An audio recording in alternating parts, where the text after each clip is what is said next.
You knew the answer before it was given. Strangely enough, somehow. So did I. Live and Let Die marked a new era for Bond. Bigger stunts, darker themes, and chaos at every turn. But behind the scenes, the danger wasn't scripted. One boat jump, it shattered a world record. One villain, he regretted taking the role for the rest of his life. And one scene, let's just say, it nearly shut down the entire Harlem shoot. These are 20 weird and wild facts about Live and Let Die. But wait until the end, because the bonus fact? It starts with a tarot card and ends with a decades-long obsession even the cast didn't expect. Let's deal the cards. This story's about to reveal its darkest secrets. Number 1. Everyone remembers Live and Let Die as Roger Moore's big debut. But what most fans don't know, he almost didn't make it to day one. Behind the scenes, Moore was struggling. He was coming off a brutal flu. The pressure of replacing Sean Connery was mounting, and the studio, they were nervous.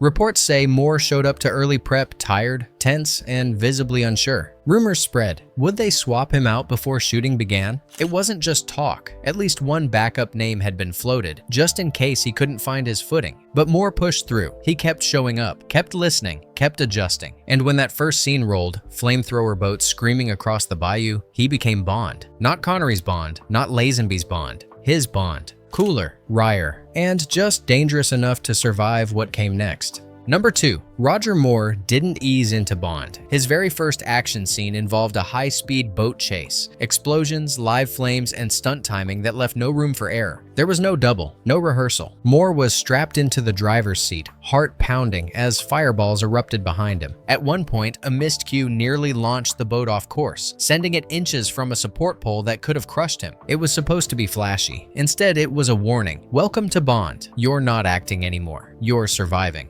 Number 3. The producers wanted spectacle. The stunt team wanted history. So when they planned the boat jump, yes, the one that launches across the police car, it wasn't done with wires or tricks. It was done for real, with one shot, one take, and one shot at a world record. The driver, stunt legend Jerry Comeau, had been practicing for days, on water slicked with oil and lined with plywood. Locals gathered, so did real police. The boat soared 110 feet, clearing the road and smashing the record. The crowd went silent, then erupted. That moment, it wasn't just action. It was a line between chaos and precision, and they nailed it.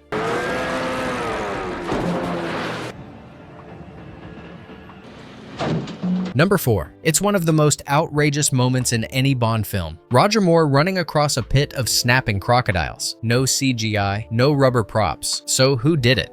Not Moore, not a stuntman, but Ross Kananga, the real-life owner of the crocodile farm where they filmed. The crew tried with stunt doubles. No one would do it. Kananga shrugged, taped his shoes to his feet, and said, "Roll the cameras." He ran across 5 crocodiles. He fell on the 5th try and just barely escaped with his foot. But the shot worked. It was so good. They named the villain after him.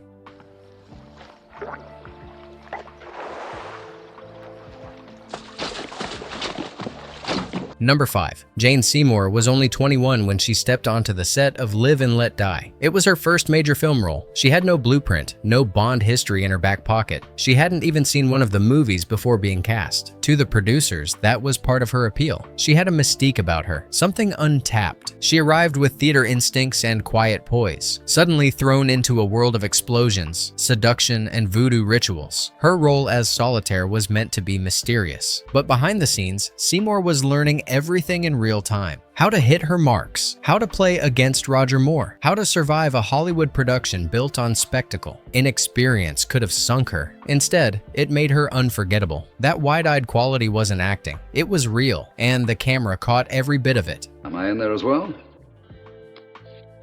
Pick a card. You have found yourself. Number 6. The final shootout was chaos by design. Gunfire, flames, and bodies flying across the villain's lair. But one explosion came in too hot. A hidden canister packed with compressed air misfired, sending debris flying straight toward the camera crew. One operator took a hit near the eye. Another dove behind a lighting rig. And for a moment, production went still. They checked for injuries, cleaned up the blast zone, and then, without skipping a beat, they rolled again. because in Bond films, you don't stop for danger, you film through it. Number 7. Roger Moore wasn't a natural fit for the role of a killer. He wore the suit. He delivered the lines. But deep down, he hated the tools of the trade. On set, every time he had to fire a gun, something subtle gave him away. His grip would tighten. His eyes would flinch. The moment never felt easy. The director noticed. So did the editors. They began cutting around the flinches, shaping the action to match Moore's energy instead of forcing him to mimic Connery's cold edge. Moore once said he saw Bond not as a brute, but as a gentleman who happened to carry a weapon. That philosophy seeped into every frame. He turned the violence down and the charm up, reshaping 007 into something smoother, wittier, and less ruthless. It didn't just reflect who Moore was, it redefined what Bond could be.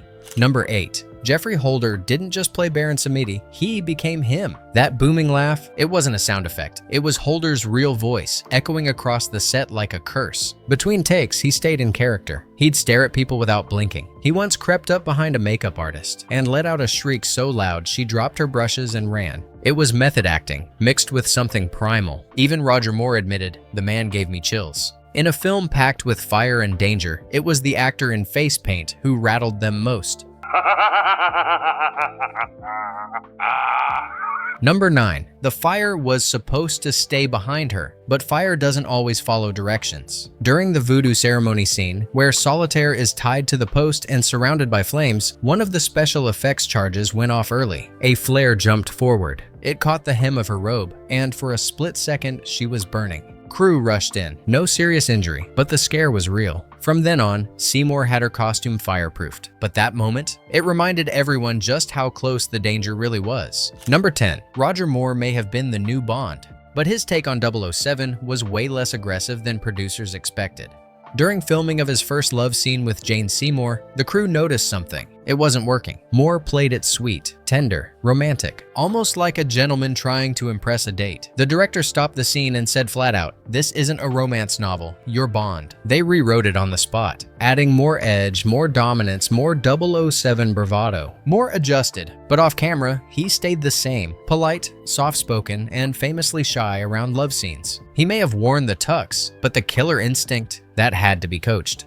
Is there time before we leave for lesson number 3? Absolutely. There's no sense in getting off half-cocked. Hey, this movie's only getting crazier, right? If you're into behind-the-scenes chaos like this, go ahead and like and subscribe. Because in just a minute, we'll get to the scene that almost shut down the entire shoot in New York, and the performance one actor later called the biggest mistake of his career. Stick around. It only gets wilder from here. Number 11. To pull off the twist that Kananga and Mr. Big were the same person, the makeup team gave Yaphet Kotto a full facial prosthetic. Latex nose, neck, chin, the works. Every morning, he sat in the chair for hours while artists glued on the disguise. It looked impressive on camera, but under hot lights, it was torture. Kotto said it made him sweat so badly he'd peel it off between takes just to breathe. He hated it, but he endured it, because in the end, the reveal shocked audiences and gave Bond one of his weirdest villains to date. Is this the stupid mother that tailed you uptown? There seems to be some mistake.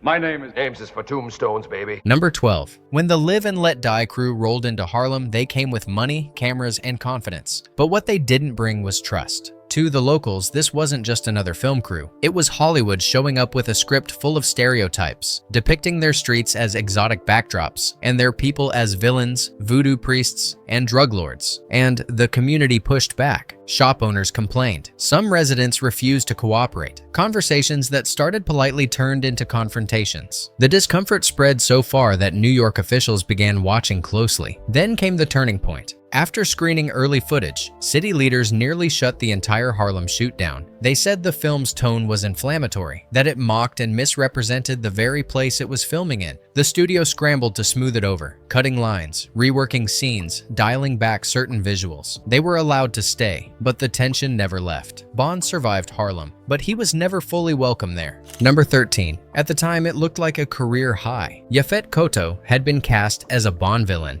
a lead antagonist in one of the world's biggest film franchises. For any actor, it was a milestone. For a black actor in 1973, it was monumental. But Cotto didn't celebrate it for long. As the years passed, his view of Live and Let Die shifted. The film's cartoonish portrayal of black culture, the voodoo, the stereotypes, the over-the-top criminality, began to weigh on him. He later called the movie embarrassing, said it reduced real people to pulp cliches, and that he wished he'd turned it down. He didn't blame the crew. He blamed the system, the one that cheered his casting but gave him no control over how his character, how his culture, would be portrayed. He wore the villain's suit, he said the lines, but in the end, the legacy it left him wasn't one he wanted. Did you touch her? When I see Kananga.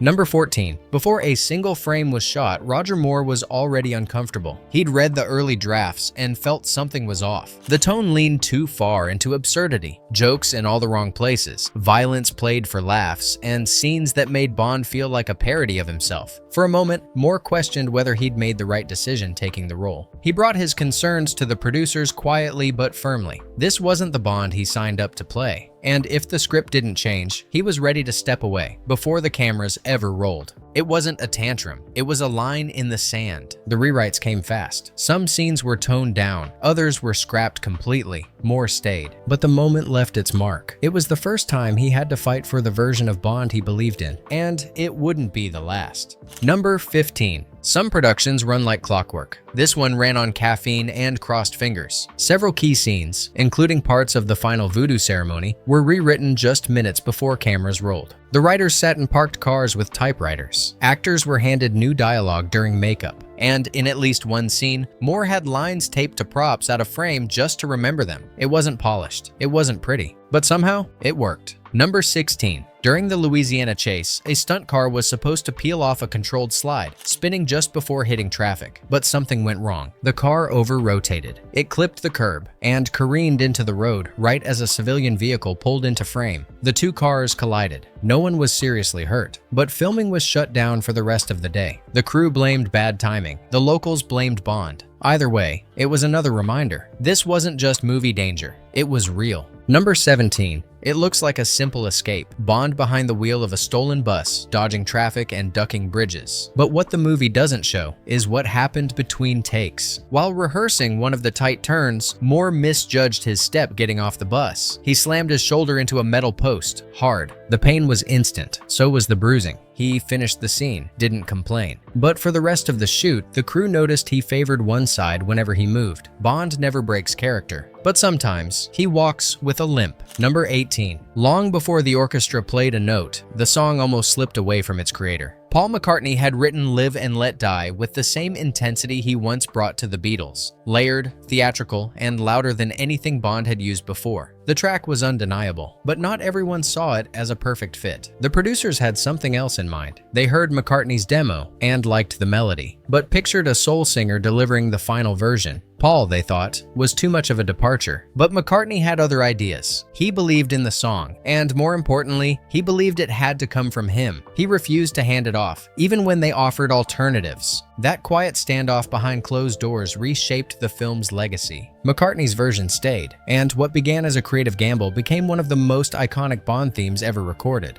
Number 19. The scene was supposed to be controlled. The boat arcs into the air, clears the ramp, and lands safely in the water. But the landing went off-axis. The boat came down hard and slid into the bank, right where a parked sheriff's car was waiting. The front bumper crumpled, the windshield cracked, and the entire vehicle had to be written off. The stuntman was fine. The shot was wild. And the crew? They used the take anyway, because if Bond wrecks a cop car mid-chase, you keep rolling. Number 20. From the moment the script leaked, religious groups were furious. The film's depiction of voodoo, ritual sacrifices, dark magic, undead trickery sparked protests before it even premiered. In some countries, religious leaders called for outright bans. In others, censors demanded entire scenes be removed. South Africa pulled the movie completely. Other nations followed with edits and warnings. To audiences, it was just fantasy. But to critics, it was cultural disrespect, masked in spectacle. And for Bond, it was a reminder that even 007 can get too close to the fire. Bonus fact. And after all that backlash, one quiet little detail from the film took on a life of its own: the tarot deck. Solitaire's cards weren't just a prop. They were custom made by artist Fergus Hall, designed to look mysterious, dangerous, and real. And after the film hit theaters, fans lost their minds. Knockoff decks flooded bookstores. Occult shops started carrying Bond-style tarot sets. Some even claimed the cards had real psychic power. As for Jane Seymour, she kept her original deck. She says she never learned to read them, but every once in a while she pulls one out, just to remember the magic. Live and Let Die wasn't polished. It was wild, unpredictable, and full of risks that nearly broke it, but in the end, it left a mark. Not just as Roger Moore's first mission, but as the moment Bond stepped into something stranger, louder, and unforgettable. If this one still lives in your memory, go ahead and like and subscribe. And tell us in the comments, which moment stuck with you the most? Thanks for watching.